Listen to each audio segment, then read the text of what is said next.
150 ದಿನ 200 ದಿನ ಶೂಟ್ ಮಾಡ್ತಾರೆ. ನನಗೆ ಯಾಕೆ ಅಂತ ಅರ್ಥ ಆಗ್ತಾಯಿಲ್ಲ. ಇವನ್ ನಾನು ಅದ್ರ ಬಗ್ಗೆ ತಲೆ ಕೆಡಿಸ್ಕೊಬಿಟ್ಟಿದ್ದೀನಿ. ಆಡಿಯನ್ಸ್ನ ನೀವು ಬಿಡಬಾರ್ದು ನೀವು. You should not leave the audience. You are making a film for the audience. ಈ ಸೀನು ಕತೆ ಬಗ್ಗೆ ಏನೂ ಹೇಳದೇ ಇದ್ದಾಗ ಆ ದೃಶ್ಯ ನಮ್ಗೆ ಯಾಕೆ? ಫಸ್ಟ್ ಕಾಪಿವರೆಗೂ ತುಂಬ ಖುಷಿಯಾಗಿ ಇರ್ತಾನೆ. ಏನು ಖುಷಿನೋ ಖುಷಿ. ಆಮೇಲೆ ತಾನೇ ಗೊತ್ತಾಗುತ್ತೆ ವ್ಯಾಪಾರಕ್ಕೆ ಬಂದಾಗ ಆ ಸಿನಿಮಾ ಏನು ಪರಿಸ್ಥಿತಿ ಇದೆ ಅಂದಾಗ ಆವಾಗ ಗೋಳಿಕೋತಾನೆ. ಒಂದು ಪಾನಿಪುರಿ ಮಾಡೋ ನಾನು ದಿವ್ಸಕ್ಕೆ ಇಷ್ಟು 1000 ರೂಪಾಯಿ ಸಂಪಾದನೆ ಮಾಡ್ತೀನಿ ಅಂತಾನೆ. ಆದರೆ ಸಿನಿಮಾ ಒಂದೇ ನಾನು ಕಳ್ಕೊಂಡೆ ಅಂತ ಹೇಳೋದೇ ಜಾಸ್ತಿ ಆಗಿದೆ. ಇಲ್ಲೇನಾಗಿದೆ ಅಂತಂದರೆ ಪ್ರೊಡ್ಯೂಸರ್ ಬರೀ ಇನ್ವೆಸ್ಟರ್ ಆಗಿದ್ದಾನೆ. ಅಭಿಮಾನ ಸಿನಿಮಾ ನೋಡಿದ ಮೇಲೆ, ಹೌದು, ಸಿನಿಮಾ ಮಾಡೋಕ್ಕೆ ಮುಂಚೆ ಅನ್ನದಾತ.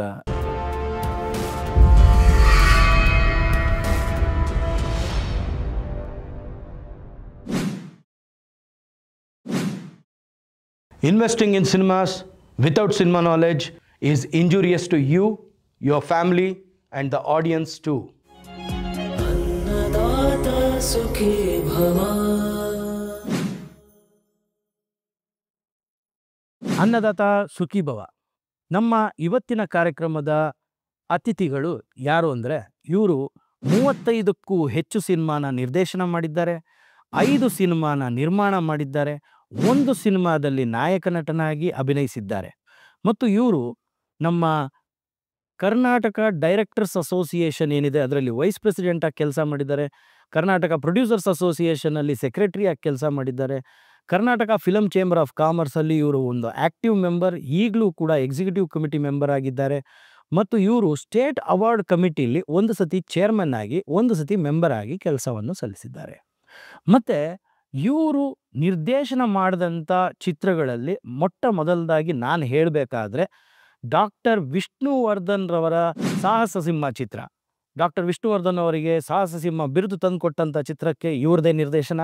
ಮತ್ತು ರೆಬಲ್ ಸ್ಟಾರ್ ಅಂಬರೀಷ್ ಅವರ 100ನೇ ಚಿತ್ರ ಹಾಂಗ್ಕಾಂಗ್ನಲ್ಲಿ ಏಜೆಂಟ್ ಅಮರ್, ಅದಕ್ಕೂ ಇವ್ರದೇ ನಿರ್ದೇಶನ.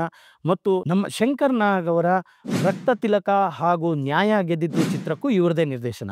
ಜೊತೆಗೆ ಅನಂತ್ನಾಗ್ ಸರ್ ನಟನೆ ಮಾಡಿರುವಂಥ ಪ್ರೇಮ ಜಾಲಕ್ಕೂ ಇವರದೇ ನಿರ್ದೇಶನ. ಜೊತೆಗೆ ಅರ್ಜುನ್ ಸರ್ಜಾರ್ ಅವರ ಪ್ರೇಮ ಜ್ಯೋತಿ ಎಂಬ ಚಿತ್ರಕ್ಕೂ ಇವರದೇ ನಿರ್ದೇಶನ. ಮತ್ತು ಇವರು 1 ಸಿನಿಮಾಲಿ ನಾಯಕ ನಟನಾಗಿ ಅಭಿನಯಿಸಿರುವುದು ಒಡೆದ ಹಾಲು ಎಂಬ ಚಿತ್ರಕ್ಕೆ. ಮತ್ತು ಇವರು ಬೇರೆ ಯಾರೂ ಅಲ್ಲ, ನಮ್ಮೆಲ್ಲರ ನೆಚ್ಚಿನ ಕರ್ನಾಟಕ ಚಲನಚಿತ್ರ ರಂಗದ ದಿಗ್ಗಜ ನಿರ್ದೇಶಕರು, ನಿರ್ಮಾಪಕರು ಹಾಗೂ ನಟ ಹಾಗೂ ಸ್ಕ್ರೀನ್ ರೈಟರ್ ಆಗಿರುವಂಥ ನನ್ ಅದರ್ ದ್ಯಾನ್ ಜೋ ಸೈಮನ್ ಸರ್. ಸರ್, ತಮಗೆ ಈ ಕಾರ್ಯಕ್ರಮಕ್ಕೆ ತುಂಬು ಹೃದಯದ ಸುಸ್ವಾಗತ. ನಿಮ್ಮ ಸ್ವಾಗತವನ್ನು ನಾನು ಬಹಳ ಖುಷಿಯಿಂದ ಸ್ವೀಕಾರ ಮಾಡ್ತೀನಿ. ಇಲ್ಲಿಗೆ ಬರೋದಕ್ಕೆ, ನೀವು ಕರೆದ ತಕ್ಷಣ ಬರೋದಕ್ಕೆ ತುಂಬ ಆಸೆ ಪಟ್ಟವನು ಕೂಡ ಹೌದು. ಯಾಕೆ ಅಂತಂದರೆ ನಿಮ್ಮ ಮೂಲಕ ಇಂಡಸ್ಟ್ರಿಗೆ ನೀವು ಕೊಡ್ತಾ ಇರ್ತಕ್ಕಂಥ ಎಲ್ಲ ವಿವರಣೆಗಳನ್ನು ನಾನು ನೋಡ್ತಾ ಇದ್ದೀನಿ. ಪ್ರತಿನಿತ್ಯ ನೋಡಿ ನನಗೆ ಭಾಳ ಖುಷಿಯಾಯಿತು. ಈ ಥರ ಒಬ್ಬರು ಇಂಡಸ್ಟ್ರಿ ಬಗ್ಗೆ, ನಿರ್ಮಾಪಕ, ನಿರ್ದೇಶಕ, ಡಿಸ್ಟ್ರಿಬ್ಯೂಷನು, ಎಕ್ಸಿಬಿಷನು, ಆಮೇಲೆ ಇತರೆ ಎಲ್ಲ ಕ್ರಾಫ್ಟ್ಗಳ ಬಗ್ಗೆನೂ ಹೇಳುವಂಥ ವಿಚಾರ ಹೊಸದಾಗಿದೆ, ಯಾರೂ ಹೇಳಕ್ಕೆ ಹೋಗಿಲ್ಲ. ಸೊ ತಾವು ಮಾಡ್ತಾ ಇರೋದನ್ನು ನಾನೊಬ್ಬ ಟೆಕ್ನಿಷಿಯನ್ ಆಗಿ, ನಿರ್ದೇಶನ ಆಗಿ, ನಿರ್ಮಾಪಕನಾಗಿ, ನಟನಾಗಿ ಅದನ್ನು ನೋಡ್ತಾ ನನಗೆ ಖುಷಿ ಆಯ್ತು ನಿಜವಾಗ್ಲೂ. ಬಹಳ ಸರಿ ನಿಮಗೆ ನಾನು ಇದನ್ನು ಬರೆದಿದ್ದೀನಿ, ಮೆಸೇಜ್ ಕೂಡ ಕಳಿಸಿದ್ದೀನಿ, ತುಂಬ ಚೆನ್ನಾಗಿದೆ ಅಂತ ಅಪ್ರಿಷಿಯೇಷನ್ ಮಾಡಿದ್ದೀನಿ. ಅದರಿಂದ ನನಗೆ ನಿಮ್ಮ ಜೊತೆಗೆ ಒಂದು ಸಂವಾದಕ್ಕೆ ಕರೆದಿರೋದಕ್ಕೆ ನಾನು ಖುಷಿಯಾಗಿ ಬಂದಿದ್ದೀನಿ. ನನಗೆ ಸಂತೋಷ. ಈ ಹೊಸದಾಗಿ ಬರ್ತಕ್ಕಂಥ ಡೈರೆಕ್ಟರ್ಸ್ಗಾಗಿರ್ಬೋದು, ಎಡಿಟರ್ಸ್ಗಾಗಿರ್ಬೋದು, ಸಿನಿಮಾಟೋಗ್ರಾಫರ್ಸ್ಗಾಗಿರ್ಬೋದು, ಟೆಕ್ನಿಕಲ್ ಆಗಿ ಯಾರು ಬರ್ತಾರೋ ಅವ್ರಿಗೆಲ್ಲ ಕಲ್ತ್ಕೊಂಡು ಬರೋಕ್ಕೆ ಅಂತ ಒಂದು ಇನ್ಸ್ಟಿಟ್ಯೂಷನ್ ಇರ್ತದೆ. ಅಥವಾ ಯಾರ ಹತ್ರನೋ ಅವರು ಜೂನಿಯರ್ಸ್ ಆಗಿನೋ ಅಸಿಸ್ಟೆಂಟ್ ಆಗಿ ಹೋಗಿ ಕಲ್ತ್ಕೊಂಡು ಬರ್ತಾರೆ. ಆದರೆ ನಮ್ಮ ಅನ್ನದಾತರಾದಂಥ ನಿರ್ಮಾಪಕರಿಗೆ ಈ ಥರದ್ದು ಒಂದು ಇನ್ಸ್ಟಿಟ್ಯೂಷನ್ ಇದೆಯಾ, ಅಥವಾ ಯಾರ ಹತ್ರ ಹೋಗಿ ಅಸಿಸ್ಟೆಂಟ್ ಆಗಿ ಕೆಲಸ ಮಾಡ್ಕೊಂಡು ಬರಬೇಕಾಗತ್ತೆ? ಅದ್ರ ಬಗ್ಗೆ ನಿಮ್ಮ ಅನಿಸಿಕೆ. ಇದು ಒಂದು ದೊಡ್ಡ ಕೊರತೆ. ನೀವು ಹೇಳಿದ್ದು ಪಾಯಿಂಟ್ ಇದೆಯಲ್ಲ, ಎಲ್ಲರೂ ಬೇರೆ ಬೇರೆ ಕಡೆ ಯಾವುದೋ ರೀತಿಯಲ್ಲಿ ಅವರು ತರಬೇತಿ ಹೊಂದಿ ಬರ್ತಾರೆ ಅಂತ ಇಟ್ಕೊಳ್ಳೋ. ನಿರ್ಮಾಪಕನಿಗೆ ಯಾವ ರೀತಿ ತರಬೇತಿ ಕೊಡೋದು ಇಲ್ಲ. ಹಾಗೆ ನಾನು ಒಂದು ಇನ್ಸ್ಟಿಟ್ಯೂಟಲ್ಲಿ ಕೆಲಸ ಮಾಡ್ತಿರುವಾಗ ಈಗ ಒಬ್ಬ ನಿರ್ಮಾಪಕ ಬಂದ, ಸಾರ್ ಹಿಂಗೆ ಆಗಿಬಿಟ್ಟಿದೆ, ಪ್ರೊಡ್ಯೂಸ್ ಮಾಡೋಕ್ಕೆ ಒಬ್ಬ ಪ್ರೊಡ್ಯೂಸರ್ ಆಗಿ ಏನೇನೆಲ್ಲ ಬೇಕು ಗೊತ್ತಿಲ್ಲ ಅಂತಂದಾಗ ನಾನು ಕ್ಲಾಸ್ ತೊಗೊಂಡಿದ್ದೆ ಆತನ. ನಾನು ಕ್ಲಾಸ್ ತೊಗೊಂಡು ಹೋಗಿ ಅವನು ಸಿನಿಮಾ ಮಾಡಿ, ಸಿನಿಮಾನೂ ರಿಲೀಸ್ ಆಯಿತು. ಅದು ಹೇಳ್ದೆ, ಸರ್ ನಿಮ್ಮ ಸಹಕಾರದಿಂದ ಇಷ್ಟೆಲ್ಲ ನನಗೆ ಗೊತ್ತಾಯಿತು, ಈ ಥರ ಟ್ರೈನಿಂಗ್ ಕೊಡೋರು ಯಾರೂ ಇಲ್ಲ ಅಂತ ಹೇಳಿದ್ರು.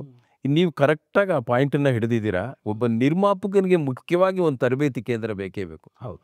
ಅಥವಾ ನೀವು ಹೇಳ್ತಾ ಬಂದಿರತಕ್ಕಂಥ ಪ್ರತಿಯೊಂದನ್ನು ಅವನು ಫಾಲೋ ಮಾಡ್ಕೋಬೇಕು, ನೋಟ್ ಮಾಡಿಕೊಂಡು ಬಂದರೆ ಅವನೊಬ್ಬ ಸರಿಯಾದ ನಿರ್ಮಾಪಕನಾಗ್ತಾನೆ.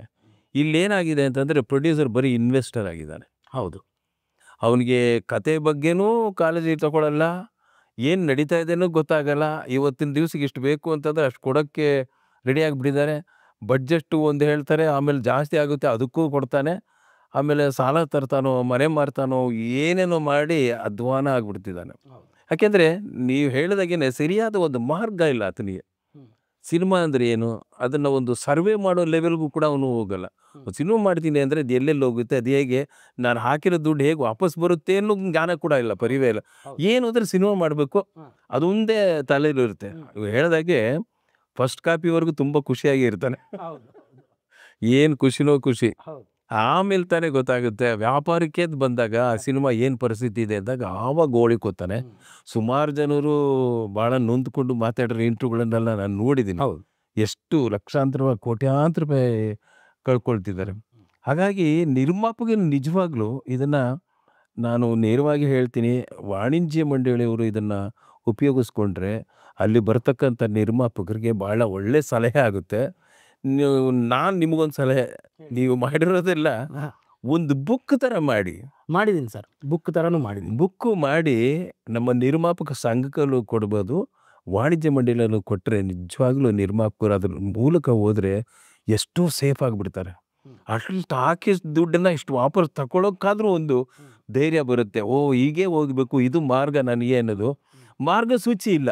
ಹೌದು, ನಿರ್ಮಾಪಕರಿಗೆ ಒಂದು ಮಾರ್ಗಸೂಚಿ ಇಲ್ಲದೆ ಇರೋದ್ರಿಂದ ಇಷ್ಟು ಗೊಂದಲ ಆಗಿದೆ. ಇಷ್ಟು ಒಂದು ಸಬ್ಜೆಕ್ಟ್ ಆಯ್ಕೆಯಿಂದ, ಒಬ್ಬ ನಿರ್ದೇಶಕನ ಆಯ್ಕೆಯಿಂದ, ಒಬ್ಬ ತಂತ್ರಜ್ಞರ ಆಯ್ಕೆ ಮಾಡೋದ್ರಲ್ಲೂ ಕೂಡ ಅವನು ಎಡುತ್ತಾ ಬಂದು ಅಲ್ವಾ. ಹಾಗಾಗಿ ನನ್ನ ಥಾಟ್ ಪ್ರೋಸೆಸ್ ಈ ಕಡೆಗೆ ಯಾಕೆ ಬಂತು ಅಂದರೆ, ನಾನು ಒಬ್ಬ ನಿರ್ದೇಶಕ ನಿರ್ಮಾಪಕ ಆಗಿ ನಾನು ಅನುಭವಿಸಿದಂಥ ಕಷ್ಟಗಳು ಅದನ್ನೆಲ್ಲ ಮೀರಿ ನಿಂತು ನಾನು ಯಾಕೆ ಇನ್ನೊಬ್ರಿಗೆ ಸಹಾಯ ಮಾಡ್ತಾ ಇದ್ದೀನಿ ಅಂದರೆ, ಎಷ್ಟೋ ಜನ ನಿರ್ಮಾಪಕರು ಪಾಪ ಎಲ್ಲಿಂದ ಸಾಲ ಸೋಲ ಮಾಡ್ಕೊಂಡು ತೊಗೊಂಬಂದು ಕನ್ನಡ ಚಿತ್ರ ಮೇಲೆ ದುಡ್ಡು ಹಾಕ್ತಾರೆ. ಹೌದೌದು, ದುಡ್ಡು ಹಾಕಿದ್ಮೇಲೆ ಕಳ್ಕೊತಾರೆ. ಕಳ್ಕೊಂಡ ಮೇಲೆ ಅದ್ರ ಬಗ್ಗೆ ಕೆಟ್ಟದಾಗಿ ಮಾತಾಡ್ಕೊಂಡು ಓಡಾಡ್ತಾ ಇರ್ತಾರೆ. ಕೆಲವರು ಜೀವನೂ ಕಳ್ಕೊಂಡಿದ್ದಾರೆ, ಕೆಲವರು ಊರು ಬಿಟ್ಟಿದ್ದಾರೆ.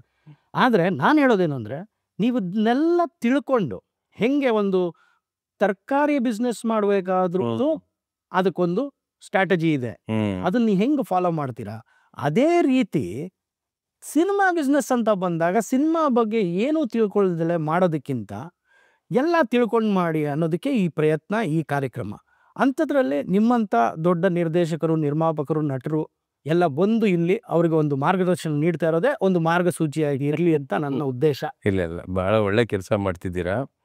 ಹೇಳಿದಾಗೆ ಪ್ರತಿಯೊಬ್ಬ ವ್ಯಾಪಾರಿ, ನೀವು ಹೇಳಿದ್ರಿ, ಪ್ರತಿಯೊಬ್ಬ ವ್ಯಾಪಾರ ಮಾಡೋನು ಕೂಡ, ಒಬ್ಬ ಕಳ್ಳೆಕಾಯಿ ಮಾರೋನು ಕೂಡ ಇಷ್ಟಕ್ಕೆ ನಾನು ಬಂಡವಾಳ ಹಾಕಿದ್ರೆ ಸಾಯಂಕಾಲ ಇಷ್ಟು ಮಾರಿದ್ರೆ ನನಗೆ ಇಷ್ಟು ರೂಪಾಯಿ ಸಿಗುತ್ತೆ ಅನ್ನೋ ಇದರಲ್ಲಿ ಮಾರ್ತಾನೆ. ಒಬ್ಬ ಸೌತೆಕಾಯಿ ಮಾರೋನಾಗಲಿ, ತಳ್ಳೋ ಗಾಡೀಲಿ ಇಟ್ಕೊಂಡು ವ್ಯಾಪಾರ ಮಾಡೋದಾಗಲಿ, ಎಷ್ಟೊಂದು ಜನಕ್ಕೆ ರೋಡ್ ಸೈಡು ಬಿಸ್ನೆಸ್ ನಡೀತದೆ. ಪ್ರತಿಯೊಬ್ಬರು ಭಾಳ ಕಡೆ ಇಂಟರ್ವ್ಯೂ ಮಾಡಿದಾಗ ನಾವು ಖುಷಿಯಾಗಿದ್ವಿ, ಇಷ್ಟು ಲಾಭ ಮಾಡ್ತೀವಿ. ಒಂದು ಪಾನಿಪುರಿ ಮಾಡೋ ನಾನು ದಿವ್ಸಕ್ಕೆ ಇಷ್ಟು 1000 ರೂಪಾಯಿ ಸಂಪಾದನೆ ಮಾಡ್ತೀನಿ ಅಂತಾನೆ. ಆದರೆ ಸಿನಿಮಾ ಒಂದೇ ನಾನು ಕಳ್ಕೊಂಡೆ ಅಂತ ಹೇಳೋದೇ ಜಾಸ್ತಿ ಆಗಿದೆ. ಗೆಲ್ಲೋದೆಲ್ಲೋ 2%, 3%, ಅದಕ್ಕಿಂತ ಹೆಚ್ಚಿಗೆ ಕೂಡ ಸಾಧ್ಯ ಇಲ್ಲ. ಹಾಗಾಗಿ ಪ್ರತಿ ವ್ಯಾಪಾರಸ್ಥ, ಇದು ವ್ಯಾಪಾರವೇ, ಇದು ವಾಣಿಜ್ಯನೇ. ಇದು actually cinema not only entertainment ಜೊತೆಗೆ ವಾಣಿಜ್ಯ. ಹೌದು, ಕಮರ್ಷಿಯಲ್ ಆಗಿರೋದ್ರಿಂದ ನೀನು ಕಮರ್ಷಿಯಲ್ ಆಗಿ ಯೋಚನೆ ಮಾಡಲೇಬೇಕಾದ್ದು ನಿನ್ನ ಬದ್ಧತೆ ನಿಂದು. ಅದನ್ನ ಮಾಡ್ತಾ ಇಲ್ಲ, ಅದಕ್ಕೆ ದಾರಿ ತೋರಿಸ್ತಾ ಇದ್ದೀರಾ ನೀವು. ಅಲ್ಲೇ ನನಗೆ ಖುಷಿ ಆಗಿರೋದು. Thank you so much sir. ಮತ್ತು ವಿಷ್ಣು ಸರ್, ಅಂಬರೀಷ್ ಅವರು, ಶಂಕರ್ ನಾಗ್ ಅವರು, ಅನಂತ್ ನಾಗ್ ಅವರು, ಶಶಿಕುಮಾರ್ ಅವ್ರಿಗೆ, ಇಂಥವ್ರಿಗೆಲ್ಲ ಡೈರೆಕ್ಷನ್ ಮಾಡಿರುವಂಥ ಡೈರೆಕ್ಟ್ರು ನೀವು. ಈಗ ಹೊಸದಾಗಿ ಬರ್ತಾ ಇರುವಂಥ ಈ ಹೊಸ ಡೈರೆಕ್ಷನ್ ಟೀಮ್ ಅಥವಾ ಹೊಸದಾಗಿ ಬರ್ತಾ ಇರುವಂಥ ನಿರ್ಮಾಪಕರಿಗೆ ನಿಮ್ಮ ಕಿವಿ ಮಾತು. ಹೊಸದಾಗಿ ಬರೋರು ಕೂಡ ಇದೇ ರೀತಿ ಅವರು, ನೀವು ಆವಾಗಲೇ ಹೇಳಿದ್ರಿ, ಪ್ರೊಡ್ಯೂಸರು ಅನ್ನದಾತ ಅಂತ, ಅಭಿಮಾನಿಗಳೇ ದೇವರು ಅಂತೇಳಿ. ನೀವು ಒಬ್ಬ ಹೊಸದಾಗಿ ಬರೋ ನಿರ್ದೇಶಕ ಪ್ರೊಡ್ಯೂಸರ್ನು ನೋಡಬೇಕು, ಅಭಿಮಾನಿಗಳನ್ನು ನೋಡಬೇಕಾದ ಪರಿಸ್ಥಿತಿ ಮೊದಲನೇದಾಗಿ. ಅಭಿಮಾನ ಸಿನಿಮಾ ನೋಡಿದ ಮೇಲೆ, ಸಿನಿಮಾ ಮಾಡೋಕ್ಕೆ ಮುಂಚೆ ಅನ್ನದಾತ ಏನು ಇಟ್ಕೊಂಡು ಬಂದಿದ್ದಾನೆ, ಅಥವಾ ನೀವೇನು ಬಡ್ಜೆಟ್ ಹೇಳ್ತೀರಾ, ಆ ಬಡ್ಜೆಟ್ ಲಿಮಿಟ್ ಒಳಗೆ ಜೊತೆಗೆ ನಾವು ಆಯ್ಕೆ ಮಾಡ್ತಕ್ಕಂಥ ಕಂಟೆಂಟ್ ಏನಿದೆ, ಇದು ಹೇಗಿರಬೇಕು. ಬೇರೆ ಸಿನಿಮಾಗಳನ್ನು ನಾವು ನೋಡ್ತಾ ಇದ್ದೀವ, ನೋಡಲ್ಲ. ಇತರೆ ಸಿನಿಮಾಗಳನ್ನು ನೋಡ್ತಾ ಇದ್ದರೆ ಅದು ಯಾವ ರೀತಿ ಕೆಲವು ಸಿನಿಮಾ ಯಾಕೆ ಫ್ಲಾಪ್ ಆಯಿತು, ಯಾಕೆ ಈ ಸಿನಿಮಾ ಚೆನ್ನಾಗಿ ಹೋಗ್ತಾ ಇದೆ ಅನ್ನೋದಕ್ಕಾದ್ರೂ ನಾವು ಸ್ವಲ್ಪ ಸರ್ವೆ ಮಾಡಬೇಕಾಗುತ್ತೆ. ಪ್ರತಿಯೊಬ್ಬ ಹೊಸ ನಿರ್ಮಾಪಕ ಬೇರೆ ಭಾಷೆದು ಸಿನಿಮಾಗಳು ನೋಡಿ, ನಮ್ಮ ಭಾಷೆದೇ ಇನ್ನು ಸಿನಿಮಾಗಳು ನೋಡಿ, ಸಕ್ಸಸ್ ಆಗಿರೋ ಸಿನಿಮಾಗಳನ್ನು ಅನಲೈಸ್ ಮಾಡೋಣ, ಫೇಲ್ಯೂರ್ ಆಗಿರೋ ಸಿನಿಮಾಗಳನ್ನು ಅನಲೈಸ್ ಮಾಡೋಣ. ಓ, ಈ ಕಾರಣದಿಂದ ಇದು ಸಿನಿಮಾ ಹೋಗಿಲ್ಲ, ಜನ ಇದನ್ನು ಇಷ್ಟಪಟ್ಟಿಲ್ಲ. ಎಲ್ಲವೂ ನಾವು ಅಭಿಮಾನಿಗಳ ಮೇಲೆ ಅಥವಾ ಜನರ ಮೇಲೆ ಬಿಂಬಿತವೆ. ನಾವು ಮಾಡೋ ಪ್ರಾಡಕ್ಟು ಯಾವುದೇ ವ್ಯಾಪಾರ ಇರ್ಬೋದು, ಎಂಥ ವ್ಯಾಪಾರ ಇರ್ಬೋದು, ಪ್ರತಿಯೊಂದಕ್ಕೂ ಜನ ಭಾಳ ಮುಖ್ಯ. ಹೌದು, ನಾವು ಮಾಡೋ ಸಿನಿಮಾನು ಜನಕ್ಕೆ ಅವರೇ ಜನಕ್ಕೋಸ್ಕರನೇ ಮಾಡಬೇಕು. ಆದರೆ ಅವರ ಪಲ್ಸ್ ಏನು, ಅವ್ರಿಗೆ ಏನು ಇಷ್ಟಪಡ್ತಾ ಇದ್ದಾರೆ, ಆಮೇಲೆ ಪ್ರೆಸೆಂಟು ನಮ್ಮನ್ನು ನಾವು ಅಪ್ಡೇಟ್ ಮಾಡ್ಕೊಳ್ತಾ, ಇವತ್ತಿನ ಜನರೇಷನ್ನು ಭಾಳ ಸ್ಪೀಡಾಗಿದೆ, ಹೌದು, ಸ್ಪೀಡ್ ಮೈಂಡ್ ಆಗಿದ್ದಾರೆ. ಸ್ವಲ್ಪ ಲ್ಯಾಗ್ ಆದರೂ ಮೈ ಮುರಿಯೋಕ್ಕೆ ಅವಕಾಶ ಇಲ್ಲ. ಆ ಥರ ಕಂಟೆಂಟ್ಗಳನ್ನ ಯಾವ ರೀತಿ ನಾನು ಕೊಡೋಕ್ಕೆ ಸಾಧ್ಯ? ಆಮೇಲೆ ಬಡ್ಜೆಟು ಸಬ್ಜೆಕ್ಟು ಎರಡನ್ನೂ ಮ್ಯಾಚ್ ಮಾಡ್ಕೊಂಡು ಹೋಗ್ಬೇಕಾಗುತ್ತೆ. ಹೌದು, ಒಂದು ಸಬ್ಜೆಕ್ಟ್ ಹೇಳ್ತೀರಾ, ಯಾವುದೋ ಬಡ್ಜೆಟ್ ಹೇಳ್ತೀರಾ, ಬಡ್ಜೆಟ್ ಮೀರಿ ಹೋಗುತ್ತೆ. ಕಾರಣ ಏನು ಅಂತಂದರೆ, ಇಲ್ಲಿ ವೇರಿಯೇಷನ್ ಎಲ್ಲಾಗುತ್ತೆ ಅಂತಂದರೆ, ಕಮರ್ಷಿಯಲ್ ಆರ್ಟಿಸ್ಟ್ ಅಂತ ಇರ್ತಾರೆ, ಅಂದರೆ ಸೇಲಬಲ್ ಆರ್ಟಿಸ್ಟ್ ಅಂತ. ತಕ್ಷಣಕ್ಕೆ ಯಾರು ಕೊಂಡುಕೊಳ್ಬೋದು, ಇವರಿದ್ದಾರೆ ಅನ್ನೋದು ಸೇಲಬಲ್ ಆರ್ಟಿಸ್ಟು, ಮಿಡ್ಲ್ ಆರ್ಟಿಸ್ಟು ಅಥವಾ ನ್ಯೂ ಟ್ಯಾಲೆಂಟು. ಇವು ಮೂರನ್ನೂ ಇಟ್ಕೊಂಡು ಇನ್ನು ಮಾಡಿದಾಗ ಪ್ರೊಡಕ್ಷನ್ ವೇರಿಯೇಷನ್ ಆಗುತ್ತೆ ಅಲ್ವಾ? ಕಮರ್ಷಿಯಲ್ ಆರ್ಟಿಸ್ಟೇ ಬೇರೆ ರೇಟು, ಇವ್ರದ್ದು ಬೇರೆ, ಇವ್ರದ್ದು ಬೇರೆ ಆಗುತ್ತೆ. ಮಿಕ್ಕಿದ್ದು ಕ್ಯಾಮ್ರಾ ನೀವು ಯಾವ್ದು ಬಳಸಿದ್ರೆ ಅವನಿಗೆ ಬಳಸೋದು ಅದೇ ರೇಟು, ಇವನಿಗೆ ಬಳಸೋದು ಅದೇ ರೇಟು. ನ್ಯೂ ಟ್ಯಾಲೆಂಟ್ ಬಿಡಿಸೋ ಕ್ಯಾಮ್ರಾ ರೇಟ್ ಒಂದೇ, ಹೌದು, ಊಟ ಒಂದೇ, ಎಲ್ಲವೂ ಒಂದೇ. ಆದರೆ ಅವರ ಪೇಮೆಂಟ್ಗಳು ಮಾತ್ರ ಮೇಲೆ ಕೆಳಗೆ ಹಾಗೆ ಆಗುತ್ತೆ. ಆಮೇಲೆ number of days what we are shooting ಅನ್ನೋದು, that is most important. According to your budget ಎಷ್ಟು ದಿನದಲ್ಲಿ ನಾನು ಶೂಟಿಂಗ್ ಮಾಡ್ಬೋದು ಅನ್ನೋದು ಭಾಳ, ಆ ಪ್ಯಾಕೇಜ್ ಇದೆಯಲ್ಲ, ಶೆಡ್ಯೂಲ್ ಹಾಕೋದು ತುಂಬ important. Every day it cost ಅಲ್ವಾ? ಕರೆಕ್ಟ್. ಆ್ಯಸ್ ಯು ನೋ, ನೀವು ಭಾಳ ಕಡೆ ಹೇಳಿದ್ದೀರ, ಪ್ರತಿಯೊಂದೊಂದು ನಿಮಿಷ ಕೂಡ ಅದು ದುಡ್ಡೇ. ಅದು ದುಡ್ಡೇ, ಪ್ರತಿ ನಿಮಿಷವೂ ವೇಸ್ಟ್ ಆದರೆ ಅದು ದುಡ್ಡೇ ಅದು. ಹಾಗಾದರೆ ಪ್ರತಿ ನಿಮಿಷದಲ್ಲಿ ಯಾವ ರೀತಿ ನೀನು ಆಯ್ಕೆ ಮಾಡಿಕೊಂಡು ಸಬ್ಜೆಕ್ಟ್ನ ಶೆಡ್ಯೂಲ್ ಹೆಂಗೆ ಮಾಡ್ತೀರಾ, ಎಷ್ಟು ದಿನದಲ್ಲಿ ಮಾಡ್ತೀರಾ? ನೀವು ನಂಬಲ್ಲ, ನಾನು ವಿಷ್ಣುವರ್ಧನ್ ಸಿನಿಮಾಗಳು ಮಾಡಿದ್ದೀನಲ್ಲ, 35-40 ಡೇಸ್ ದಾಟೇ ಇಲ್ಲ. Very nice. ಈಗ ನಾನು ಕೇಳ್ತಾ ಇದ್ದೀವಿ ಭಾಳ 250 ದಿನ 250 ದಿನ 200 ದಿನ ಶೂಟ್ ಮಾಡ್ತಾರೆ. ನನಗೆ ಯಾಕೆ ಅಂತ ಅರ್ಥ ಆಗ್ತಾಯಿಲ್ಲ. ಇವನ್ ನಾನು ಅದ್ರ ಬಗ್ಗೆ ತಲೆ ಕೆಡ್ಸ್ಕೊಬಿಟ್ಟಿದ್ದೀನಿ. ಆಮೇಲೆ ನನ್ನ ಮೊದಲನೇ ಚಿತ್ರ 12 ದಿವಸದಲ್ಲಿ ಮಾಡಿದ್ದು, ಒಂದು ಪ್ರೇಮದ ಕತೆ ಅಂತೇಳಿ. Okay. Rajinikanth, L V Sharada, ಮಾನು, ಕಟ್ಟೆ ರಾಮಚಂದ್ರ, ಅಶೋಕು, ಪ್ರೇಮ ಕಾರಂತು, ಆಶಾಲತಾ ಮೊದಲನೇ ಸಿನಿಮಾ. ಅದು ಕೇವಲ 12 ದಿವಸದಲ್ಲಿ first black and white CinemaScope cinema ಮಾಡಿದೆ. ಅಲ್ಲಿಂದನೇ, ಯಾಕೆಂದರೆ ನನ್ನ ಬ್ಯಾಕ್ಗ್ರೌಂಡು ಸ್ವಲ್ಪ ಹೇಳ್ತೀನಿ. ಇತಿಮಿತಿನಲ್ಲಿ ಹೇಗೆ ಸಿನಿಮಾ ಮಾಡೋದು ಅಂತಂದರೆ, ಶಂಕರ್ ಸಿಂಗ್ ಅವ್ರ ಹತ್ರ ನಾನು ಕೆಲಸ ಮಾಡ್ತಾಯಿದ್ದೆ. ಎಸ್ ವಿ ರಾಜೇಂದ್ರ ಸಿಂಗ್ ಅವರ ತಂದೆ, ಕನ್ನಡಕ್ಕೆ ಒಂಥರ ಚಿತ್ರಬ್ರಹ್ಮ ಅಂತಲೇ ಹೇಳ್ಬೋದು. ಅವ್ರನ್ನ ನೂರಾರು ಸಿನಿಮಾಗಳನ್ನು ಕೊಟ್ಟಿರ್ತಕ್ಕಂಥವ್ರು ಅವರು. ಅವ್ರು ನೆನೆಸ್ಕೊಳ್ಳೇಬೇಕು ಶಂಕರ್. ಅವ್ರ ಹತ್ರ ಕೆಲಸ ಮಾಡ್ತಾ ಇದ್ದಾಗ ಅವರು ಆ ಇತಿಮಿತಿಗಳ ಬಗ್ಗೆ ಹಿಡ್ತಾ ಇತ್ತಲ್ಲ ಅವ್ರ ಹತ್ರ, ಅದರಲ್ಲಿ ಎಷ್ಟೋ ನಾನು ಕಲ್ತ್ಕೊಂಡಿದ್ದೀನಿ. ಅವರ ಗರಡಿನಲ್ಲಿ ಬೆಳೆದು ಜೊತೆಯಲ್ಲಿ ಎಸ್ ವಿ ರಾಜೇಂದ್ರ ಸಿಂಗ್ ಬಾಬು ಹತ್ರ ಹಲವಾರು ಚಿತ್ರಗಳನ್ನು ಮಾಡಿದ್ದೀನಿ. ಆಮೇಲೆ ಇನ್ನೊಬ್ಬ ನಾಗರಾಜ್ ಸಿಂಗ್ ಅವ್ರ ಹತ್ರನೂ ಕೆಲಸ ಮಾಡಿದ್ದೀನಿ. ಅವರೆಲ್ಲೂ ಸ್ವಲ್ಪ ಅಚ್ಚುಕಟ್ಟಾಗಿ ಮಾಡೋರು, ಇಷ್ಟೇ ವೇಸ್ಟೇಜ್ ಆಗಬಾರ್ದು. ಆಮೇಲೆ ಫುಟೇಜ್ ನಾವಾಗ ಫಿಲ್ಮ್ನಲ್ಲಿ ಮಾಡ್ತಾ ಇದ್ವಿ. ಹೌದು. ಶಂಕರ್ ಸಿಂಗ್ ಅವರು ಫುಟೇಜು ಮೆಜರ್ ಮಾಡಿಕೊಡೋರು, ಇಷ್ಟೇ ಅಡಿನಲ್ಲಿ ಇಷ್ಟೇ ಅಡಿ ಸೀನ್ ತೆಗಿಬೇಕು ಅನ್ನೋ ರೀತಿ. ಅವೆಲ್ಲ ಎಷ್ಟು ಇತಿಮಿತಿ ಇತ್ತು ಆಯಿತಾ, ಅದು ಫಿಲ್ಮ್ ಲೆವೆಲ್ಲು. ಆವಾಗಿಂದ ನಾವು ಕ್ಯಾನ್ಗಳು ಎಷ್ಟು ತರಿಸ್ಬೇಕು, number of cans is very important. ಎಷ್ಟು ರೋಲ್ ನಾವು ಎಕ್ಸ್ಪೋಸ್ ಮಾಡ್ತೀವಿ, ಎಷ್ಟು ದಿನ ಶೂಟ್ ಮಾಡ್ತೀವಿ. ಯಾಕೆಂದರೆ ಎವ್ರಿ ಡೇ ಇಟ್ ಕಾಸ್ಟ್ ಅಲ್ವಾ ಪ್ರಭು, ಅಲ್ವಾ? ಪ್ರತಿಯೊಂದು ಲೊಕೇಶನ್ ಇರ್ಬೋದು, ಊಟ ಇರ್ಬೋದು, ಕ್ಯಾಮ್ರಾ ಇರ್ಬೋದು, ಎಲ್ಲವೂ ಬಾಡಿಗೆಗಳಿಗೆ ನೀವು ದುಡ್ಡು ಕೊಡಲೇಬೇಕಾಗಿ ಬರ್ತದೆ. ಅದರಿಂದ ಒಂದು ದಿವಸ ಉಳಿದ್ರೆ ಅಷ್ಟು ದುಡ್ಡು ಉಳಿದಂಗೆ. ಹೌದು, ಅದನ್ನು ಮಾಡಬೇಕಾಗಿದ್ದು ಬಹಳ ಈಗಿನ ಕಾಲ. ಈಗ ನನಗೆ ಅರ್ಥ ಆಗ್ತಾ ಇಲ್ಲ, 150, 200 ದಿವಸಗಳನ್ನು ಮಾಡ್ತಾರೆ. ಆಗ ಫಿಲ್ಮಲ್ಲಿ ಮಾಡ್ತಾ ಇದ್ದಾಗಲೇ ಅಷ್ಟು ಅಚ್ಚುಕಟ್ಟಾಗಿ ಮಾಡ್ತಾ ಇದ್ದೆ. ಇಷ್ಟಕ್ಕೂ ಮಾನಿಟ್ರ್ ಇಲ್ಲ, ಏನೂ ಇಲ್ಲ. ನಾವು 1967 ಬಂದವನು, ಡೈರೆಕ್ಟ್ ರೆಕಾರ್ಡಿಂಗಿಂದ ಬಂದವನು. ಇವತ್ತಿಗೂ ನಾನು ಅಪ್ಡೇಟ್ ಮಾಡಿಕೊಂಡು ಬಂದಿದ್ದೀನಿ. ನೋಡಿ, ಸಾಹಸಿಮ ಮಾಡುವಾಗಲೂ ನಮಗೆ ಮಾನಿಟ್ರ್ ಇಲ್ಲ. ಅಂಬರೀಷ್ ಅವ್ರು 100ನೇ ಸಿನಿಮಾ ಮಾಡಿದೆ, ಹಾಂಗ್ಕಾಂಗ್ನಲ್ಲಿ ಏಜೆಂಟ್ ಅವರು, ಅವಾಗಲೂ ಮಾನಿಟ್ರ್ ಇಲ್ಲ. ನೀಟಾಗಿ ಅವ್ರ ಕತೆ ಎಷ್ಟು ಬೇಕೋ ಅಷ್ಟೇ, ಎಷ್ಟು ದಿನ ಬೇಕೋ ಅಷ್ಟೇ ಪ್ಯಾಕೇಜ್ನಲ್ಲಿ ಮಾಡಿದ್ದೀನಿ. ಸಾಹಸ ಸಿನಿಮಾನು 40 ದಿವಸ ದಾಟಿ ನಾನು ಶೂಟ್ ಮಾಡಿಲ್ಲ, ಅಷ್ಟು ದೊಡ್ಡ ಸಿನಿಮಾ. ಹೌದು ಅಲ್ವೇ? ಅದರಿಂದ ಪ್ಲಾನಿಂಗ್ ಇಸ್ ಮೋಸ್ಟ್ ಇಂಪಾರ್ಟೆಂಟ್. ನೀವು ಭಾಳ ಕಡೆ ಹೇಳ್ತಾ ಬಂದಿರೋ ಪ್ಲಾನಿಂಗ್ ಮಾಡಿ ಕರೆಕ್ಟಾಗಿ. ಯಾಕೆಂದ್ರೆ there is nothing to lose ಅಂತ ಹೇಳೋದು. ಅದೇ ಹೇಳೋದು. ಪೇಪರ್ ವರ್ಕ್ ಇಡ್ತಾ ಇರಬೇಕಾದ್ರೆ ಪ್ಲಾನಿಂಗ್ ಅಲ್ಲಿ ಕೂತ್ಕೊಂಡಾಗ ಪೇಪರ್ ಹರಿದಾಕ್ಬಿಡೋಣ ಬೇಡ. ನೀ ತೆಗೆದು ಸೀನೆಲ್ಲ ಕಟ್ ಮಾಡಿ, ಆಮೇಲೆ ಫುಟೇಜ್ ಲೆಕ್ಕ ಇರಲ್ಲ. ಹೌದು, ಒಂದು ಎಷ್ಟು ಗಂಟೆ ನಾವು ಶೂಟ್ ಮಾಡಬೇಕು, ಎಷ್ಟು ನಿಮಿಷ ನನಗೆ ಬೇಕು, ನಿಮ್ಮ ಸ್ಕ್ರಿಪ್ಟಲ್ಲಿ ರೀಡಿಂಗ್ ತೊಗೊಳ್ಳಿ.